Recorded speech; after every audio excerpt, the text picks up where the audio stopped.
What's going on, my friend? It's Jeff Newport from ChasingStrength.com. And in today's video, we are going to cover the topic of what you should do when your kettlebell weights don't match the program repetition maximum. Okay, so as you may or may not know, I am a big fan of what are called RMs, or repetition maximums, right? Which is the maximum number of reps you can do in a set without your form breaking down. And I love using those in almost all of my programs. Now, that's because time has proven that it is one of the easiest ways to measure and gain strength, especially for the over 30 crowd. Okay. But sometimes, admittedly, it's not quite as easy as it looks on paper. Okay. So, hence this question that I got from Tom in an email, plus some background to give you some greater context. So what we're going to do is we're going to flash this up here and I'll read it for you. All right. He says, Jeff, I've worked through MAXIMORUM and am currently working through the Kettlebell S&C beta test program. I'm curious about this general question as it relates to how your programs prescribe running them, given, e.g., a 5RM in the double kettlebell clean and press, as it is the case with MAXIMORUM. Hypothetical but common scenario, given that the weight intervals with kettlebells tend to be larger than the common increments with dumbbells, and definitely compared to the barbell. So let's say you have a 7RM with two 28 kilo kettlebells in the double kettlebell clean and press, but then let's say you have a 2 or 3RM with two 32 kilo kettlebells in the double kettlebell clean and press. Or you could even say an 8RM with two 28s and 2 to 3RM with two 32s. Do you have a default blanket recommendation for this type of situation, or any situation like this where the available weights in your RM don't line up very well with what the program recommends going with, and you're faced with choosing two kettlebells that allow you to do more than the program RM starting target or less than the program RM starting target? As most people do, I have two 20 kilo kettlebells, two 24 kilo kettlebells, two 28s, two 32s, and beyond that, singles up through 48. Okay, so that's an excellent question for Tom. I think he did a great job explaining it and phrasing it so we all know exactly what we're talking about. If you've been messing around with kettlebell training for any length of time, you may have experienced the same thing. So let's dive in. Here was my response to Tom, and we'll flash this up here on the screen. Okay, I said, you can typically smudge, in quotes, the RMs like this.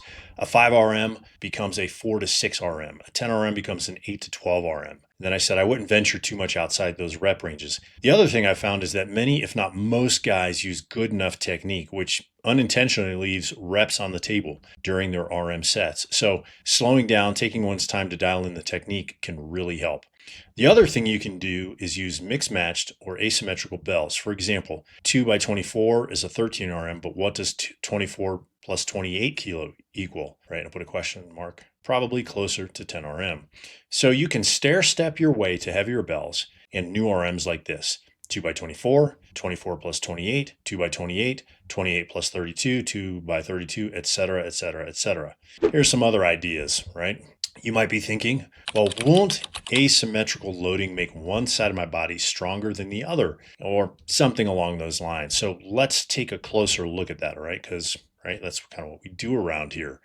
So here are 5 benefits of asymmetrical loading. In other words, right, a 24 plus 28 kilo double kettlebell lift. All right, we'll put these up here on the screen so you can see them. Number 1, asymmetrical loading helps you identify your side-to-side asymmetries, okay, that you wouldn't necessarily notice or wouldn't necessarily show up during a single or symmetrical double kettlebell training, okay? Said differently, during single kettlebell training or double kettlebell training. Number 2, asymmetrical loading trains your core musculature in a novel way, okay, including core stabilization and anti-flexion, right, or anti-lateral flexion, said more specifically, and that produces greater reflexive core stability or reflexive stabilization demand, however you want to say that, okay.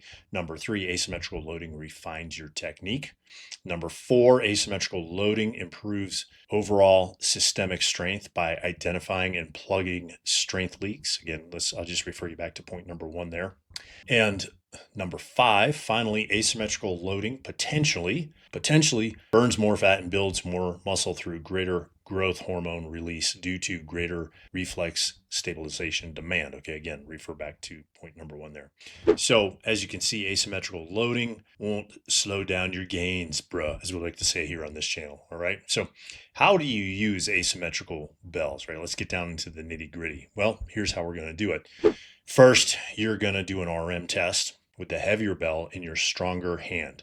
Then you're going to rest 10 to 20 minutes and then do the same RM test, okay, but with the heavier bell in your strong hand. So around here, you don't have a strong side and a weak side.